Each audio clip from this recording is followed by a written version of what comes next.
Sir మీ పేరేంటి? అంటే ఎప్పటి నుండి ఉంటున్నారు ఇక్కడ? ఇదంతా హైడ్రా కూల్చేస్తా ఉన్నారు కూకట్పల్లిలో. అంటే ఒక్కొక్క ప్లేస్ ఎవ్రీ సండే సాటర్డే పెట్టుకుంటున్నారు. సో మరి ఈ కూల్చిన పరిస్థితి చూస్తున్నారు. సో ఏం చెప్తారు మీరు దీని మీద? నా పేరు దివాకరన్ అండి. ఈ దగ్గరలోనే ఉంటాను. దాదాపు 2-3 ఏళ్ల నుంచి నేను ఇదే రోడ్ యూజ్ చేస్తూ ఉంటాను. సో ఈ రోజు ఇలా జరగడం చూసి నాకు కూడా కొంచెం బాధేసింది.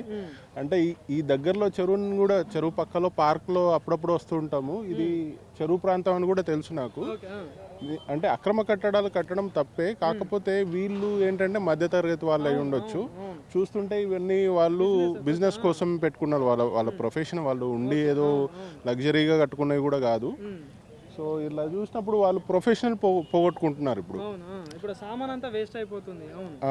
సో వీళ్ళకి కొంచెం టైం ఇచ్చి ఇలాంటి చూసినప్పుడు ఇప్పుడు వీళ్ళు ఏంటి అంటే వాళ్ళ స్టేటస్ ఏంటో ఒకసారి చూసి దాన్ని తగ్గట్టుగా వాళ్ళకు టైం ఇచ్చి వాళ్ళను వెకేట్ చేసేయమని చెప్పి ఆ తర్వాత కూల్చడం అంటే ఇంకా అదే నథింగ్ బట్ వాళ్ళకు స్ట్రిక్ట్ నోటీస్ అనేది పాస్ చేసి మీరు వెళ్ళిపోవాలి లేకపోతే మేము కూల్చేస్తాం అనేది కొంచెం టైం ఇచ్చి చేస్తే బాగుంటుంది. ఇప్పుడు నేను 2-3 ఏళ్ల నుంచి చూస్తున్నానండి.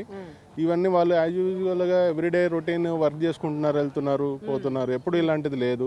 అఫ్ కోర్స్ ఎక్కువగా ఇక్కడ వాటర్ అయితే స్టాగ్నేట్ అవ్వడం అయితే నేను అబ్జర్వ్ చేశాను.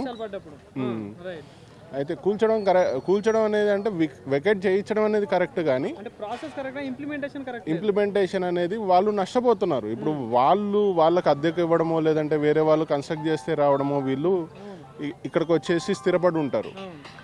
కానీ వాళ్ళు ఎండ్ ఆఫ్ ద డే నష్టపోయేది మిడిల్ క్లాస్ వాళ్ళు లేదంటే ఇలా ఉన్న వాళ్ళేనండి.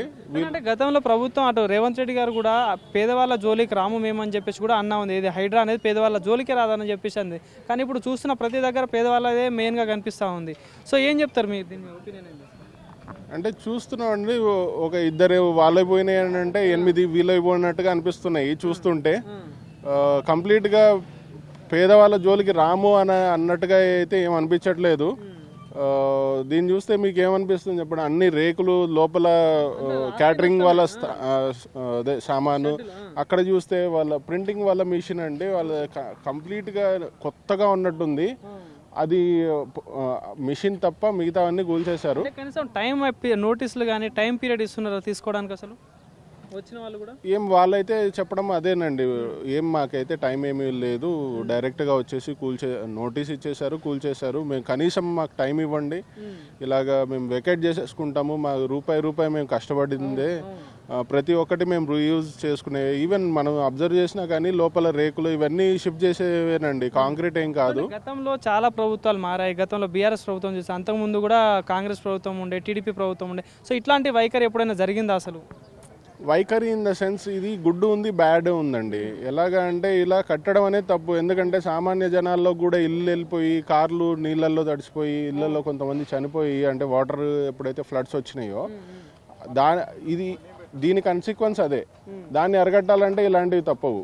కానీ ఈ చేసే ప్రొసీజర్లో కొంచెం జాగ్రత్త వహించాలి అని అంటున్నాను అనమాట. సో వేరే గవర్నమెంట్స్ వాళ్ళు అసలే స్టెప్స్ తీసుకోలేదు, ఇప్పుడు వీళ్ళు స్టెప్స్ తీసుకుంటున్నారు. కాకపోతే కొంచెం టాలరెన్స్ అనేది అవసరం.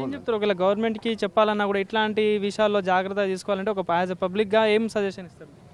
సో పబ్లిక్ అంటే ఇక్కడ ఉన్న టెనెంట్స్ ఎవరు అనేది చూసి దాన్ని బట్టి స్టెప్స్ తీసుకోవాలి అంటానండి. Thank you.